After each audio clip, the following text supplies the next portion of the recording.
Assalamualaikum warahmatullahi wabarakatuh. Halo anak-anak semua. Hari ini kita akan belajar tema 1, subtema 2, pembelajaran ke-6. Sudah siap ya untuk belajar hari ini? Kalau sudah siap, mari kita mulai belajarnya.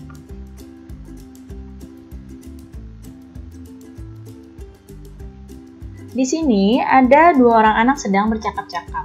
Yang satu bertanya apakah temannya pernah keseleo karena terjatuh. Kemudian temannya menjawab, dia pernah terjatuh saat bermain bola. Kakinya keseleo. Nah, siapa di sini yang pernah keseleo kaki atau tangannya? Nah, tentu rasanya tidak enak ya, rasanya sakit. Nah, keseleo bahkan bisa menimbulkan memar seperti ini. Bisa sampai seperti ini. Nah, keseleo itu merupakan gangguan atau cedera yang biasanya terjadi pada otot kita. Nah, biasanya karena ada gerakan dadakan, kemudian otot kita tuh kurang siap, dan juga karena adanya paksaan gerakan pada otot sehingga menyebabkan otot kita jadi keseleo.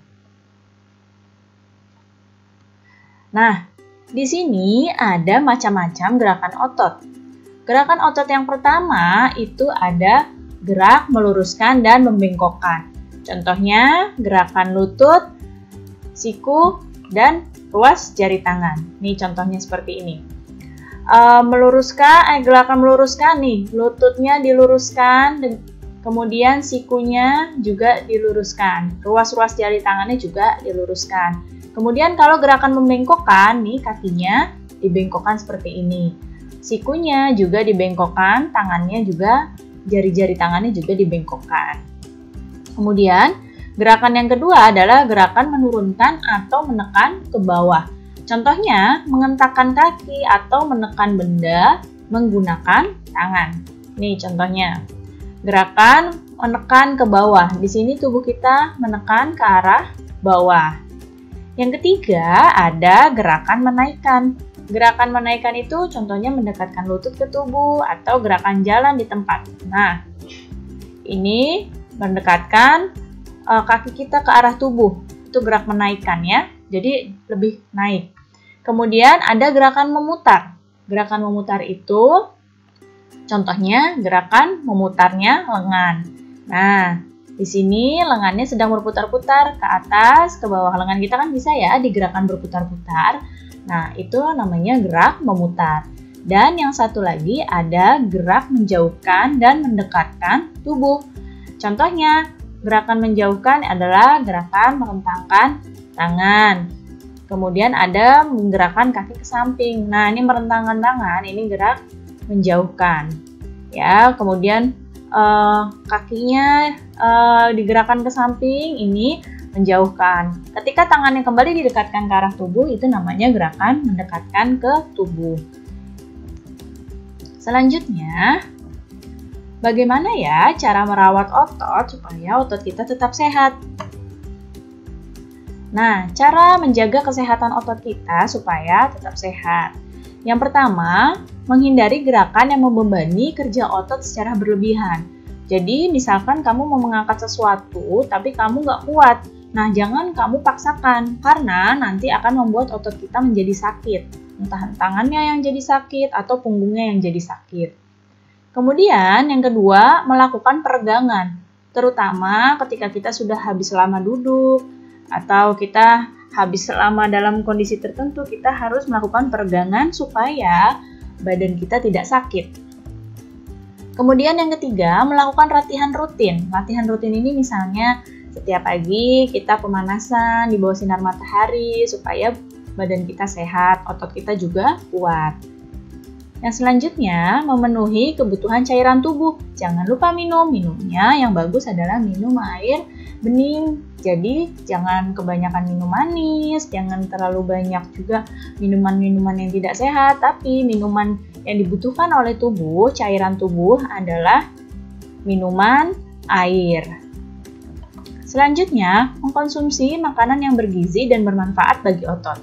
Makanan yang bergizi banyak ya, contohnya seperti daging ayam, daging sapi, kemudian sayur-sayuran, itu makanan yang bermanfaat bagi otot. Begitu juga buah-buahan.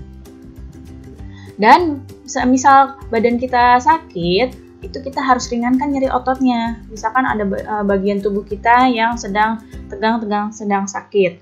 Nah, itu kita ringankan dengan mengoleskan krim khusus untuk nyeri otot supaya ototnya tidak terlalu sakit lagi. Nah, kemudian masih ingat nggak kalian semua tentang unsur-unsur cover?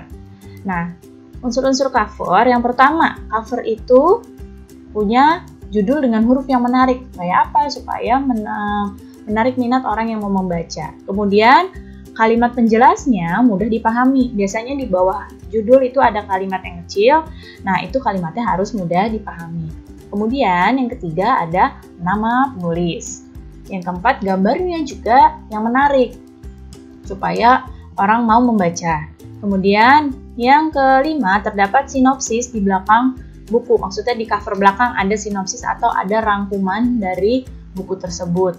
Dan yang terakhir, ada identitas di punggung buku.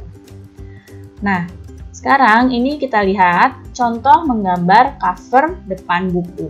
Nah, dalam menggambar cover sebelum ditebelin, kita pakai pensil dulu supaya hasilnya bisa lebih bagus ya. Ini adalah contoh cover depan buku yang sederhana. Kalian lihat cara buatnya ya.